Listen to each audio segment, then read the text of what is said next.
Hey everyone, welcome to सरकारी eight once again. तो इस वीडियो से हम लोग अपना जीके का जो प्रिपरेशन का फर्स्ट पार्ट है वो स्टार्ट करने वाले हैं। तो अगर आप एम्स बीएससी नर्सिंग का एंट्रेंस एग्जाम दे रहे हो या फिर किसी और स्टेट का या फिर कोई और जैसे कि पीजीआई चंडीगढ़ हो गया, तो अगर आप ऐसे कोई भी बीएससी नर्सिंग वगैरह का एंट्रेंस एग्जाम दे रहे हो तो उसके लिए हम लोग अब जीके की सीरीज को इस वीडियो से स्टार्ट कर रहे हैं। ठीक है, तो ये हमारा फर्स्ट पार्ट रहेगा। तो धीरे धीरे करके जितने भी इंपॉर्टेंट टॉपिक्स हैं जहां से क्वेश्चंस आ सकते हैं आपके जीके वाले पार्ट में, वो हम लोग कवर करेंगे। तो आप सभी से रिक्वेस्ट है कि जितनी भी वीडियोस मैं फ्यूचर में अभी अपलोड करूंगा जीके के ऊपर वो आप जरूर देखें। एंड ऑलरेडी मैंने पहले भी कुछ वीडियोस अपलोड करी हैं, ठीक है, तो वो आपकी स्टैटिक जीके वाले पार्ट से रिलेटेड है। ठीक है, तो अगर आपको लगता है कि आपके पास अगर इनफ टाइम है तो आप उन वीडियोस को भी जरूर देख लेना। उसकी प्लेलिस्ट का लिंक मैं आपको कमेंट सेक्शन में दे दूंगा, तो उसमें मैंने स्टैटिक जीके जो है वो कवर करवाया था। ठीक है, एंड बाकी फ्यूचर में जो मैं वीडियोस डालूंगा आपकी जीके की प्रिपरेशन के रिगार्डिंग, तो उसके लिए आप चैनल को जरूर सब्सक्राइब कर लें एंड बेल आइकन को प्रेस कर लें। एंड देखो, लास्ट ईयर जितनी भी मैंने जीके की वीडियोस अपलोड करी थी, आपकी जो भी एम्स बीएससी नर्सिंग में क्वेश्चंस आए थे जीके के, वो सब उसी में से आए थे। ठीक है, एंड मैंने ये एक वीडियो में भी आपको बताया था एक प्रूफ के साथ कि भाई कौन कौन से क्वेश्चंस पूछे गए थे, एंड मैंने उसको क्रॉस चेक भी करवाए थे कि भाई देखो ये टॉपिक्स मैंने पढ़ाए थे एंड उसी में से आए थे। ठीक है, तो इस बार भी मैं पूरी कोशिश करूंगा कि आपका जो जीके वाला सेक्शन है तो आप 10 में से कम 7 या 8 मार्क्स जो है जरूर स्कोर कर पाओ। तो उसके लिए प्लीज इन सभी वीडियोस को आप रेगुलरली फॉलो करते रहना। ठीक है, तो बीच बीच में जो है मैं वीडियोस डालता रहूंगा। तो हम लोग लगभग 10 से 15 वीडियोस करेंगे, तो उससे मैं मानता हूं कि आपको जरूर क्वेश्चंस पेपर में देखने को मिलेंगे, चाहे आपका एम्स बीएससी नर्सिंग का एंट्रेंस एग्जाम हो या फिर पीजीआई चंडीगढ़ का हो या फिर कोई अदर आपका स्टेट का एग्जाम हो जिसमें जीके वाला पार्ट आपका आने वाला है। ठीक है, तो वीडियो को स्टार्ट करने से पहले मैं आपको एक इंपॉर्टेंट इन्फॉर्मेशन बता देता हूं। तो अगर आप एम्स बीएससी नर्सिंग या बीएससी पैरामेडिकल की प्रिपरेशन करना चाहते हो या फिर पीजीआई चंडीगढ़ के बीएससी नर्सिंग या बीएससी पैरामेडिकल की प्रिपरेशन करना चाहते हो या फिर उत्तराखंड का एग्जाम अगर आप देना चाहते हो, प्रिपरेशन करना चाहते हो बीएससी नर्सिंग और बीएससी पैरामेडिकल की, तो उसके लिए मैंने एक 30 डेज का क्रैश कोर्स लॉन्च किया है। तो आपको पता है लगभग 30 दिन है, 1 महीना हमारे पास है। एंड अगर आप उसमें प्रिपरेशन करना चाहते हो, अगर आपने अभी तक प्रिपरेशन नहीं करी है एंड आपको लगता है कि एक लास्ट चांस आपको खुद को देना चाहिए, तो आप उस बैच को ज्वाइन कर सकते हो। उसका प्राइस 699 है एंड उसमें रजिस्ट्रेशन करने के लिए जो लास्ट डेट है वो कल है, यानी कि 25 अप्रैल। तो अगर आपको उसकी डिटेल्स चाहिए तो कमेंट सेक्शन में मैं वीडियो का लिंक पिन कर दूंगा, आप जाके उसको देख लेना। अगर आपको करना हो तो आप उसको ज्वाइन कर सकते हो। कल ही उसकी लास्ट डेट है, परसों से हम उस बैच को स्टार्ट करने वाले हैं। ठीक है, एंड बीच में फिर कोई भी एनरोलमेंट नहीं होगा। तो अब स्टार्ट कर लेते हैं यहाँ पर। तो हमारा जो फर्स्ट टॉपिक रहेगा वो रहेगा चंद्रयान मिशन। ठीक है, तो ये देखो, अब ये मत सोचना कि भाई यहाँ पर जो है कि 2024 में एग्जाम हो रहा है तो 2023 की चीजें हम क्यों पढ़ रहे हैं। ठीक है, तो मैं आपको बता दूं कि एम्स हो या फिर पीजीआई चंडीगढ़ हो, ये लोग क्या करते हैं, मतलब जब एग्जाम ये जो जीके का पोर्शन ये बनाते हैं तो ये लोग कोशिश ये करते हैं कि इंडिया या फिर जो आपके नेशनल या फिर इंटरनेशनल लेवल पे जो आपके पिछले साल तक करंट इवेंट्स होते हैं उनसे क्वेश्चंस पूछते हैं ये। ठीक है, तो ये ज्यादा स्टैटिक जीके पर ज्यादा फोकस ना करके बल्कि करंट इवेंट्स पे ज्यादा फोकस करते हैं। तो उन्हीं टॉपिक्स को मैं ज्यादा से ज्यादा कवर करने की कोशिश कर रहा हूं। तो इसीलिए फर्स्ट टॉपिक जो मैंने यहां पर लिया है वो लिया है चंद्रयान मिशन। अब ये चंद्रयान मिशन इतना ज्यादा इंपॉर्टेंट है, मुझे लगता है कि भाई चाहे आपका एम्स का बीएससी नर्सिंग एंट्रेंस एग्जाम हो या पीजीआई चंडीगढ़ का हो, मुझे 100% ये लगता है कि भाई एक क्वेश्चन आपको इस टॉपिक से देखने को मिलेगा ही मिलेगा। ठीक है, तो इसके रिगार्डिंग जितने भी इंपॉर्टेंट पॉइंट्स हैं जहां से भी क्वेश्चंस पूछे जा सकते हैं वो मैंने सारे इसमें कवर कर लिए हैं। तो प्लीज इस वीडियो को पूरा एंड तक देख लेना। एंड अगर थोड़ा सा भी ये वीडियो हेल्पफुल लगेगा प्रिपरेशन के लिए तो लाइक जरूर कर देना एंड अपने दोस्तों के साथ भी इसको शेयर कर सकते हो जो एम्स की प्रिपरेशन कर रहे हैं या फिर पीजीआई चंडीगढ़ की कर रहे हैं। ठीक है, तो चंद्रयान 3 मिशन देखो इंडिया के लिए बहुत मतलब गर्व की बात थी कि इंडिया ने जो है सक्सेस इसमें पाई थी, क्योंकि ऑलरेडी जो चंद्रयान 1 था और जो चंद्रयान 2 था वो फेल हो गए थे। ठीक है, तो चंद्रयान 3 फाइनली सक्सेसफुल हो गया था। बेसिकली चंद्रयान 3 मिशन किस बारे में था, इसका थोड़ा सा मैं ब्रीफ इंट्रोडक्शन दे देता हूं। तो चंद्रयान 3 मिशन इस बारे में था कि इंडिया क्या करना चाहता था, इंडिया अपना एक मतलब स्पेस व्हीकल भेजना चाहता था जो कि मून पे आराम से लैंड कर जाए। ठीक है, आराम से लैंड करने के लिए यहां पर एक टेक्निकल टर्म बहुत ज्यादा इस्तेमाल हुआ था, आपने न्यूज में भी उस टाइम पे सुना होगा, सॉफ्ट लैंडिंग करके। ठीक है, कि जो है चंद्रयान 3 की जो है वो सॉफ्ट लैंडिंग फाइनली मून पर हो चुकी है। तो सॉफ्ट लैंडिंग का मतलब ये होता है कि अगर कोई भी हम स्पेसक्राफ्ट भेज रहे हैं या स्पेस मिशन में कोई भी व्हीकल अगर भेज रहे हैं, वो अगर आराम से लैंड कर जाता है एंड उसमें कोई भी डैमेज नहीं होता तो उसको हम क्या बोलते हैं, सॉफ्ट लैंडिंग बोलते हैं। तो फाइनली चंद्रयान 3 की सॉफ्ट लैंडिंग हो गई थी एंड ये हमने इसलिए करवाई थी ताकि हम जो मून है, मून के सरफेस पे जो चीजें हैं उसका केमिकल एनालिसिस कर पाए। ठीक है, मतलब एक चीज और बता दूं कि ये जो मतलब स्पेस व्हीकल भेजा गया था, इसके अंदर जो भी इक्विपमेंट्स थे, तो इसके अंदर लाइक ऐसा सारा अरेंजमेंट किया गया था कि वहीं पर ये सैंपल को उठाए और वहीं पर उसकी टेस्टिंग करके रिजल्ट्स वहां से भेजे। मतलब बाकी सारे मिशंस जनरली ऐसे होते हैं कि उनमें क्या करते हैं, हम यहाँ से स्पेस व्हीकल भेजते हैं, वो कुछ मिट्टी विट्टी वहां की मून के सरफेस की उठा कर ले आता है और उसको वापस जब धरती पर लेकर आता है तब हम उसका केमिकल एनालिसिस करते हैं। तो यहां पर एक टर्म बहुत इस्तेमाल हुआ था, इन सीटू एनालिसिस। मतलब यहां पर इन सीटू केमिकल एनालिसिस हुआ है। मतलब जो हमने यहां पर स्पेस व्हीकल भेजा है, चंद्रयान जो भेजा है, उसमें से जो रोवर निकला, वो रोवर वहां के सैंपल इकट्ठे कर रहा है, इकट्ठे करने के बाद वहां पर उसकी केमिकल टेस्टिंग वहीं पर की जा रही है। मतलब वो रोवर में ही सारी अरेंजमेंट्स हमने करके भेजी थी, जिससे वो टेस्ट एनालिसिस वगैरह सब कुछ कर रहा है और हमको रिजल्ट्स वहां से भेज रहा है। ठीक है, सैटेलाइट के थ्रू। तो इस तरीके का ये मिशन था। अब यहां पर जो है चंद्रयान 3 मिशन से पहले चंद्रयान 1 हुआ था, चंद्रयान 2 हुआ था। तो मैं आपको एक रिसर्च करने के लिए दे रहा हूं कि चंद्रयान 1 कब लॉन्च हुआ था, चंद्रयान 2 कब लॉन्च हुआ था।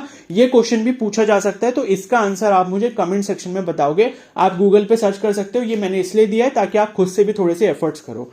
ठीक है, तो चंद्रयान 3 जो है फाइनली लॉन्च हुआ है यहां पर 14 जुलाई 2023 को। ये डेट बहुत इंपॉर्टेंट है, ये डेट एज इट इज पूछी जा सकती है आपके एग्जाम में। ठीक है, कि चंद्रयान 3 जो है वो लॉन्च कब हुआ था, तो 14 जुलाई 2023 को ये लॉन्च हुआ था। ठीक है, उसके बाद है इसको किसने लॉन्च किया है, इसरो ने इसको लॉन्च किया है, इंडियन स्पेस रिसर्च ऑर्गेनाइजेशन। ठीक है, तो इसरो आपको पता है इंडिया की जो स्पेस रिसर्च ऑर्गेनाइजेशन है उसको इसरो कहते हैं, जैसे अमेरिका की क्या है, नासा है। ठीक है, तो इसरो के बारे में एक चीज मैं बता दूं कि इसरो की जो स्थापना हुई थी वो 15 अगस्त 1969 को हुई थी। यानी कि इसरो जो स्टैब्लिश हुआ था वो 15 अगस्त 1969 को स्टैब्लिश हुआ था। तो ये डेट भी ध्यान रखना। उसके बाद इंडिया का ये 3rd लूनर एक्सप्लोरेशन मिशन है। इसका मतलब क्या होता है, लूनर का मतलब होता है रिलेटेड टू मून। लूनर कहीं पर भी वर्ड अगर इस्तेमाल हो रहा है तो इसका मतलब है रिलेटेड टू मून। तो ये 3rd लूनर एक्सप्लोरेशन मिशन था, यानी कि भारत ने ये तीसरी कोशिश की थी मून पर जाके मून के बारे में रिसर्च करने की या मून को एक्सप्लोर करने की। तो इसलिए क्या इंडिया का 3rd लूनर एक्सप्लोरेशन मिशन था। उसके बाद अगर हम बात करें इसके लॉन्चिंग प्लेस की, यानी कि ये जो चंद्रयान 3 है इसको लॉन्च कहां से किया गया था। ठीक है, ये जो हमने व्हीकल भेजा था ऊपर स्पेस में, जो मून पे जाके सॉफ्ट लैंड हुआ था, इसको कहां से भेजा गया था, तो ये इसका आंसर है सतीश धवन स्पेस सेंटर, श्रीहरिकोटा, आंध्र प्रदेश। तो ये आपका स्पेस सेंटर है, ज्यादातर सैटेलाइट्स वगैरह यहीं से लॉन्च किए जाते हैं। सतीश धवन स्पेस सेंटर, और ये कहां पर है, श्रीहरिकोटा एक जगह है आंध्र प्रदेश में, वहां से लॉन्च किया गया था। ठीक है, कब किया गया था, 14 जुलाई को किया गया था। उसके बाद अगर बात करें कि जब ये मिशन लॉन्च हुआ तो उस टाइम इसरो के चेयरमैन कौन थे, ये क्वेश्चन भी पूछा जा सकता है। तो इसरो के चेयरमैन का नाम है एस सोमनाथ, अभी भी शायद यही है। ठीक है, तो एस सोमनाथ जो है ये इसके जो है मतलब जब ये मिशन लॉन्च किया गया तो उस टाइम पे कौन थे, एस सोमनाथ। ये क्वेश्चन आपसे पूछा जा सकता है। ठीक है, चेयरमैन ऑफ इसरो। उसके बाद यहां पर एक क्वेश्चन ये आ सकता है कि जो ये आपका चंद्रयान 3 भेजा गया, इसमें कौन से रॉकेट का इस्तेमाल किया गया। अब रॉकेट का इस्तेमाल क्यों किया गया होगा, रॉकेट का काम था उस स्पेस व्हीकल को ऊपर ऑर्बिट में भेजना, या मतलब मून पर भेजना।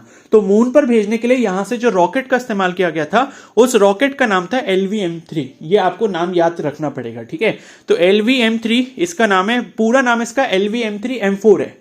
ठीक है, और ये नाम अभी चेंज किया गया, इससे पहले इसका कुछ और नाम था। अगर आप चाहो तो मुझे कमेंट सेक्शन में ये भी बता सकते हो कि LVM-3 का पुराना नाम क्या था, GSLV करके था। ठीक है, तो वो चाहो तो आप मुझे कमेंट सेक्शन में उसका आंसर बता देना कि LVM-3 का पहले नाम क्या था, क्योंकि इस बार जब ये चंद्रयान 3 लॉन्च किया गया तो इसका जो नाम है रॉकेट का, इसको चेंज कर दिया गया था। पहले इसका नाम कुछ और था। और LVM-3 जो रॉकेट है इसका एक और नाम था फैट बॉय, तो फैट बॉय करके भी इसका एक कॉमन नेम रखा गया था। बाकी इसका जो टेक्निकल नेम था वो था LVM-3M4। पूरा नहीं लिखा है, LVM-3 से भी आप याद कर सकते हो, अगर पूरा आता है तो LVM-3M4 करके आ जाएगा। ठीक है, उसके बाद अगर हम बात करें कि इस मिशन की टोटल लागत कितनी थी या टोटल कॉस्ट कितनी थी, तो ₹615 करोड़ थी। ठीक है, ये डॉलर में नहीं है, ये रुपीज में है। तो 615 करोड़ रुपए का खर्चा यहां पर आया था। ठीक है, और ये जो खर्चा था ये चंद्रयान 2 जो मिशन हुआ था उसके खर्चे से कम था, और चंद्रयान 1 का जो खर्चा था उससे ये ज्यादा था। चंद्रयान 1 का जो खर्चा था, मतलब फर्स्ट जो लूनर मिशन भेजा गया था उसमें 300 कुछ करोड़ का आया था, और सेकंड वाले में 900 कुछ करोड़ का आया था शायद, और तीसरा अब जो भेजा गया इसमें 615 करोड़ का आया। तो ये भी ध्यान रखना। अब रोवर की बात करते हैं। रोवर क्या चीज होती है, आपने देखा होगा जब भाई लैंडिंग हो गई थी, आपने न्यूज वगैरह में उस टाइम जरूर देखा होगा, जब लैंडिंग हुई थी तो लैंडिंग करने के बाद क्या हुआ, यहां से क्या हुआ, रॉकेट था, रॉकेट का नाम था LVM-3। उस रॉकेट ने क्या करा, उस व्हीकल को ऊपर तक पहुंचाया मून पर। अब मून पर जो चीज लैंड करी थी, ठीक है, मून पर जो चीज लैंड करी थी वो क्या था, लैंडर था। जो मून पर जाके खड़ा हो गया था वो क्या था, लैंडर था। और उसके बाद आपने देखा था कि वो जो लैंडर था, लैंडर से क्या निकला था, एक स्लोप टाइप का निकला था, एक सीढ़ी टाइप की निकली थी, जिस सीढ़ी से उतरता हुआ आपको एक रोबोट जैसे दिखाया था, एक छोटी सी गाड़ी जैसी दिख रही थी, जो आपको दिख रहा था कि वो लैंड करने के बाद वो दरवाजा खुला था, दरवाजा खुलने के बाद क्या है, वो गाड़ी छोटी सी गाड़ी जैसी निकली थी। तो वो जो छोटी सी व्हीकल निकली थी वही क्या है, रोवर है, ठीक है। और लैंडर क्या है, लैंडर वो चीज है जो मून पर जाके लैंड हो गई थी, ठीक है। तो लैंडर के अंदर आपका रोवर प्रेजेंट था, रोवर जो है वो लैंडर का दरवाजा खुलने के बाद रोवर उससे बाहर निकला था। और रोवर ही क्या कर रहा है, वहां पर केमिकल एनालिसिस कर रहा है, वहां की मिट्टी विट्टी जो भी इकट्ठी करके उसका टेस्ट एनालिसिस वगैरह रोवर कर रहा है, ठीक है। तो अब क्वेश्चन यह आ सकता है कि जो रोवर भेजा गया था, रोवर का नाम क्या था, तो रोवर का नाम था प्रज्ञान। ये नाम बहुत इंपॉर्टेंट है, रोवर का नाम क्या था, प्रज्ञान था। उसके बाद लैंडर का नाम क्या था, लैंडर क्या था, जिसको रॉकेट ने भेजा था ऊपर, ठीक है। लैंडर के अंदर से रोवर निकला था, तो लैंडर वो था जो मून पर जाके लैंड हुआ था। लैंड होने के बाद लाइक उसके जो 4 पैर थे उस पर लैंड हो गया था वो, ठीक है। मतलब 4 थे, जितने भी थे, मतलब उस पर जाके लैंड हो गया था। और उसके बाद जब लैंडर का दरवाजा खुला तो उसके अंदर से क्या निकला था, रोवर निकला था, ठीक है। अब एक चीज ये ध्यान रखना कि ये जो रोवर था प्रज्ञान, इसके 6 व्हील्स थे, टोटल 6 पहिए थे इसके, ठीक है, इसके 6 पहिए थे। और बाकी लैंडर का नाम मैंने बता दिया, विक्रम। और ये लैंडर जो है, लैंड जहां पर हुआ था, जिस पर्टिकुलर जगह पर हुआ था, जिस पर्टिकुलर पॉइंट पे हुआ था, उसका नाम PM मोदी ने शिव शक्ति पॉइंट रखवाया था। मतलब जब ये फाइनली लैंड हो गया था तो मोदी जी ने बोला था कि भाई इस पॉइंट को हम शिव शक्ति पॉइंट के नाम से जानेंगे। तो ये वाला जो आपका क्वेश्चन है ये भी बन सकता है कि भाई जहां पर चंद्रयान 3 मिशन का लैंडर लैंड किया था, उस पर्टिकुलर पॉइंट को किस नाम से जाना गया है, शिव शक्ति पॉइंट, ठीक है। इसके बाद अगर वेट की बात करें तो चंद्रयान 3 मिशन का जो टोटल वेट था, या लैंडर का जो टोटल वेट था, वो 3900 kg था। तो ये क्वेश्चन भी इंपॉर्टेंट है। उसके बाद बात करते हैं मिशन डायरेक्टर, यानी कि चंद्रयान 3 जो मिशन हुआ था, इस मिशन को डायरेक्ट करने वाले डायरेक्टर कौन थे। उन डायरेक्टर का नाम था मोहना कुमार। इनका पूरा नाम S मोहना कुमार करके है, ठीक है। और अगर ये पूछा जाए क्वेश्चन कि मिशन लीड किसने किया था, ठीक है, डायरेक्टर तो मोहना कुमार हो गए, लीड किसने किया था। अगर ऐसा क्वेश्चन आता है कि किसके नेतृत्व में ये मिशन किया गया था, यानी कि इस मिशन को लीड कौन कर रहा था, तो उनका नाम था रितु करिधाल, ठीक है। और ये लखनऊ से बिलोंग करते हैं, लखनऊ उत्तर प्रदेश से। तो रितु करिधाल ने जो है इस मिशन को लीड किया था। और एक और इंपॉर्टेंट फैक्ट बताता हूं मैं आपको यहां पर कि ये जो रितु करिधाल जी हैं, इनको रॉकेट वुमेन ऑफ इंडिया के नाम से भी जाना जाता है। तो आपके पेपर में ये क्वेश्चन भी आ सकता है कि who is known as the rocket women of India. तो रॉकेट वुमेन ऑफ इंडिया अगर आता है तो उसका आंसर हो जाएगा रितु करिधाल, ठीक है। और इस मिशन को इन्होंने ही लीड करा था। उसके बाद अगर बात करें लोकेशन की कि ये जो चंद्रयान 3 है ये लैंड कहां पे हुआ था, इसका जो लैंडर है कहां पर लैंड हुआ था, साउथ पोल पर लैंड हुआ था, मून के साउथ पोल के पास लैंड हुआ था, ठीक है। तो एक चीज आपको यहां पर और समझनी है कि भारत जो है वो पहला देश बन चुका है मून के साउथ पोल पर अपने व्हीकल को लैंड करवाने वाला। तो अगर ऐसा क्वेश्चन आता है कि हु इज द या which is the first country, ठीक है, टू लैंड स्पेस मिशन या spacecraft on the south pole of moon, इस तरीके से अगर आता है कि साउथ पोल पर करने वाला पहला देश कौन सा है पूरे वर्ल्ड में, तो इंडिया होगा उसका आंसर, ठीक है। और लैंड किस तारीख को हुआ था, तो 23 अगस्त 2023, ठीक है, 23 अगस्त 2023 को ये लैंड हो गया था। और यहां से लॉन्च कब हुआ था, 14 जुलाई 2023 को हुआ था। तो ये दोनों डेट भी बहुत इंपॉर्टेंट है, ठीक है। और अगर आपसे पूछा जाए कि भाई कितने दिन का ये मिशन था, तो वो आप चाहो तो इन दोनों डेट से कैलकुलेट करके निकाल सकते हो, अदरवाइज एक बार देख लेना। और चाहो तो मुझे कमेंट सेक्शन बता देना कि कितने टोटल दिन लगे थे वहां पर पहुंचने के लिए, ठीक है। तो लैंडिंग डेट क्या हो गई, 23 अगस्त 2023।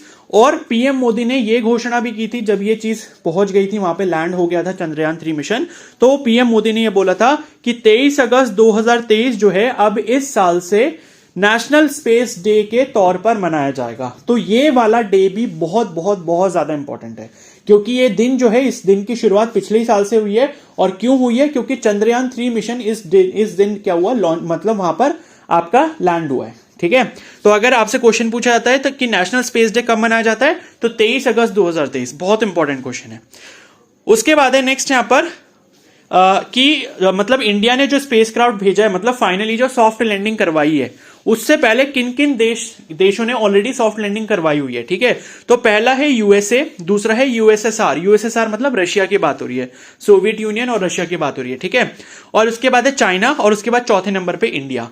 तो अगर आपसे क्वेश्चन ये पूछा जाता है कि सॉफ्ट लैंडिंग सबसे पहले किसने करवाई थी, तो यूएसए ने करवाई थी, और इंडिया चौथा देश है जिसने सॉफ्ट लैंडिंग करवाई है। लेकिन अगर क्वेश्चन ये पूछा जाता है कि साउथ पोल पे सॉफ्ट लैंडिंग किसने करवाई है, तो इंडिया जो है वो पहला देश बन चुका है, ठीक है। वैसे अगर सॉफ्ट लैंडिंग ऑन मून की बात करें तो चौथा देश है, और साउथ पोल पर बात करें तो पहला देश है, ठीक है। उसके बाद है पावर्ड बाय, मतलब ये जो रोवर भेजा गया, मतलब जो लैंडर था, लैंडर का दरवाजा खुला, उसमें से रोवर उतरा, रोवर जो वहां पर केमिकल एनालिसिस कर रहा है, तो रोवर के अंदर जो इंजन है, उस इंजन का नाम क्या है, उस इंजन का नाम है CE-20 क्रायोजेनिक इंजन। तो ये इंजन का नाम भी याद रखना, ये भी पूछा जा सकता है, इंपॉर्टेंट है, CE-20 क्रायोजेनिक इंजन, ठीक है। अब एक क्वेश्चन ये भी बन सकता है कि ये चंद्रयान 3 मिशन का थीम क्या था, ठीक है।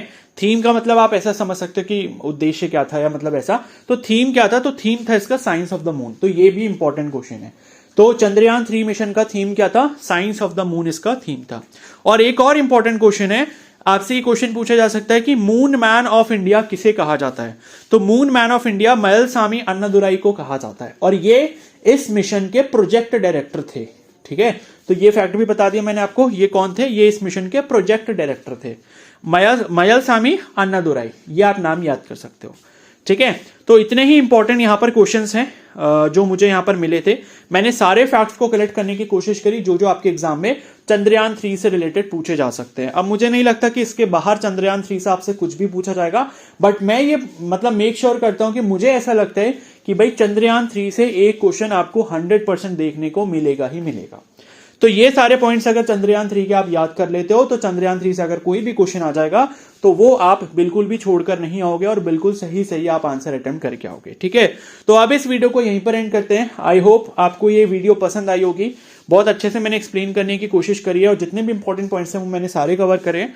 तो अगर ये वीडियो हेल्पफुल लगी हो तो प्लीज इसको जरूर लाइक कर देना। बाकी जो जो क्वेश्चंस मैंने पूछे हैं उनके आंसर अगर आप कमेंट सेक्शन में मुझे बताओगे तो मुझे बहुत खुशी होगी। एंड नेक्स्ट लेक्चर्स के लिए जो है आप चैनल को जरूर सब्सक्राइब कर लो और बेल आइकन को प्रेस कर लो।